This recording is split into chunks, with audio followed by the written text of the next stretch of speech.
En fait, on est trop calme. Moi, je suis trop calme avec lui. Mais là, ça y est. Ça y est, on va commencer à s'enflammer.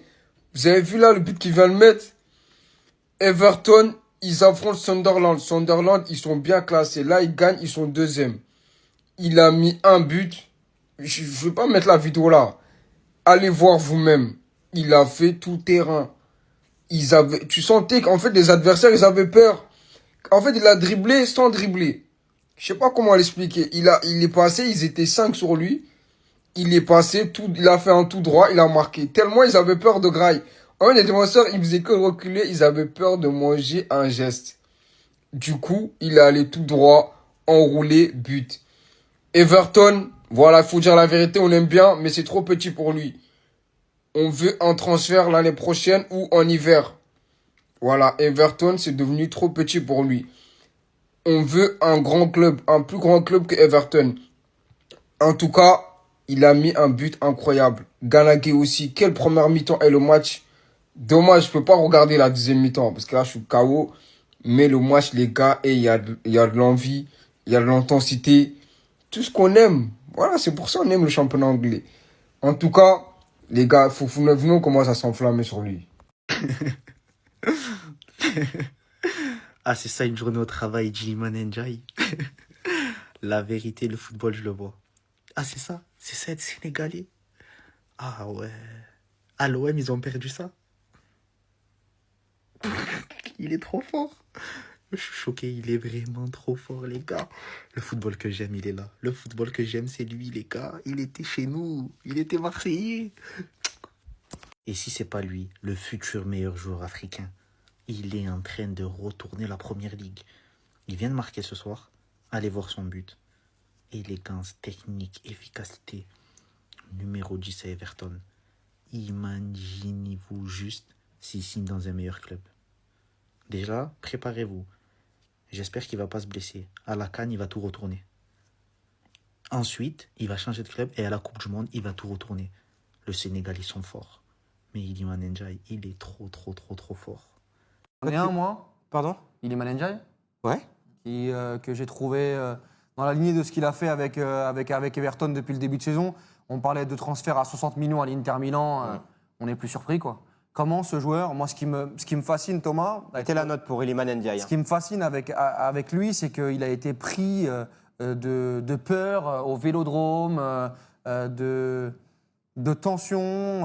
On mettait en doute voilà, son mental, sa capacité à gérer les gros moments. Sa résistance à la pression. Sa résistance à la pression. Et dans un stade des Martyrs à 80-85 000 personnes, Elton, selon la préfecture. Selon les organisateurs. Alors là, il n'y a plus de siège maintenant. Selon les organisateurs, le mec, il te sort ce match-là à 2-0 pour qualifier, pour rapprocher son pays, le Sénégal, de la qualification à un mondial. Là, c'était le man Ndiaye. Non, mais C'était le sincèrement, man. mais moi là, je suis choqué de sa performance. Sincèrement, prendre le lead offensif de cette manière, avoir ce grain technique, cette créativité dans les derniers mètres pour rapprocher... Et cette intelligence en fin de match. Rapprocher le danger... du but de la RDC qui faisait un début de match mais sensationnel, étouffant, ébouriffant, c'est la marque des plus grands. Et sur le continent africain, moi je me dis sur les 25 premières minutes, tu vois, Yohan Wissa, Bakambu, ils prennent le costume. C'est pas un match pour Iliman Ndiaye, c'est un match pour Ismaïla Sarr. Et il a arraché les manches. Non mais je me le dis moi, je me dis c'est ça, Iso Sarr normalement, il prend ces matchs-là, il fait crack. Et non, c'est Iliman Ndiaye, pas de Sadio Mané. Non, c'est pas ça. Non, maintenant c'est qui prend ce costume-là? C'est Iliman Ndiaye. Et je pense que tous les observateurs africains le diront de manière honnête.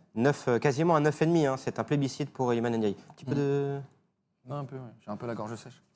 Il est excellent. Très, très bon. Alors, c'est un bissal. Mais évidemment. Elton, un joueur que tu as envie de noter peut-être dans ce match. Batoubin Sika? Non, Mbappé. D'accord. Mbappé, bien sûr, on peut le noter. Oui, Mbappé.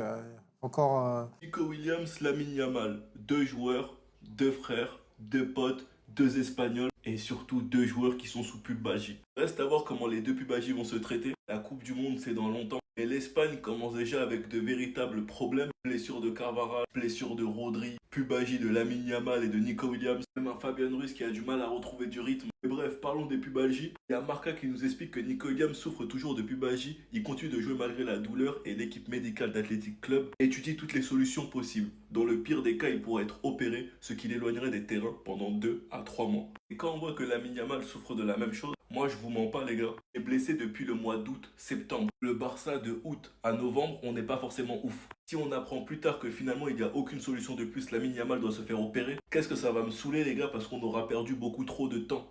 La finalité dans tout ça, c'est qu'on a joué avec un Yamal face au PSG, pas à 100%. Face à Madrid, pas à 100%. Face à Bruges, il sera pas à 100%. Face à Chelsea, on sait pas s'il sera à 100%. Face à l'Atlético, on sait pas s'il sera à 100%. Face à Bilbao, on sait pas s'il sera à 100%. Mais bref, on verra si le traitement conservateur marche. C'est une blessure qui dépend de chacun. Quand tu regardes comment Nico Williams traîne cette blessure qui impacte littéralement ses performances, franchement les gars, on va pas se mentir que c'est très peu rassurant. Enfin bref, sinon vous les gars, vous en pensez quoi? Ramenez-vous sur certains % ennui.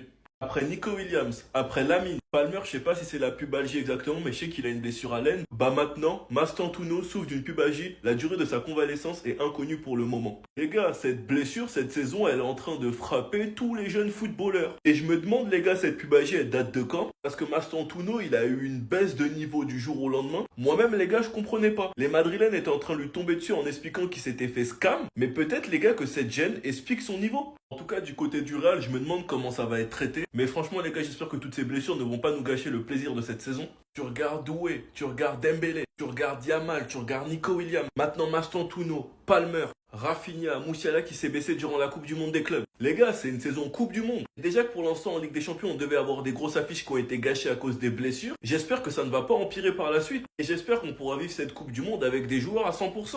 J'ai kiffé la Coupe du Monde 2018 et 2022, peut-être que je suis pas objectif parce que je suis français. Et j'espère que la 2026 aussi sera aussi bonne. En tout cas, ces affaires de pubalgie qui frappent les jeunes, les gars, c'est terrible. Sinon vous les gars, vous en pensez quoi? Ramenez-vous sur cette importance ennui. Lamine Yamal, il souffre de pubalgie. Mastantuono, lui aussi vient de se blesser, il souffre de pubalgie. Nico Williams, lui aussi, il est gêné, source de pubalgie. Maintenant, moi j'ai une question. Vous, la nouvelle génération de cracks là, si vous pratiquez le même métier qu'Adé Laurent, dites-nous. Parce que oui, on ne doit pas se mêler de vos histoires de fesses, vous faites ce que vous voulez, ça ne nous regarde pas. Bon, au bout d'un moment, si maintenant vous faites le même métier qu'Adé Laurent, dites-le nous. Moi, je me désabonne d'Instagram de vous. Parce que moi, j'ai ma famille sur les réseaux, etc. Je veux pas qu'ils voient que je suis des acteurs X. Parce que vous êtes des acteurs X. On sait très bien d'où vient la pubalgie. On n'a pas voulu en parler parce que c'était Lamine. On s'est dit, bon, vas-y, le mec, il a beaucoup de haine sur lui. On va pas dire d'où vient la pubalgie. Mais là, ça commence à faire beaucoup. Vous êtes jeune comme ça et vous avez que des pubalgies. Genre, c'est la seule blessure qui vous touche. Même pas de lésions musculaires, même pas de ligaments, des blessures qui arrivent souvent. Vous, c'est pubalgie seulement. Donc, vous êtes devenus des acteurs X. Moi, je vous dis, je vais arrêter de vous suivre. Hein. Je vais arrêter de vous... Au lieu de nous faire rêver sur le terrain, vous êtes là, vous êtes des acteurs X, en fait. Non, dites-nous. Parce qu'on est là, on vous supporte, mais ça commence à bien faire. Commencez à revoir vos bêtises, là. Nous, on veut vous voir briller sur le terrain. Pubalgie. À votre jeune âge.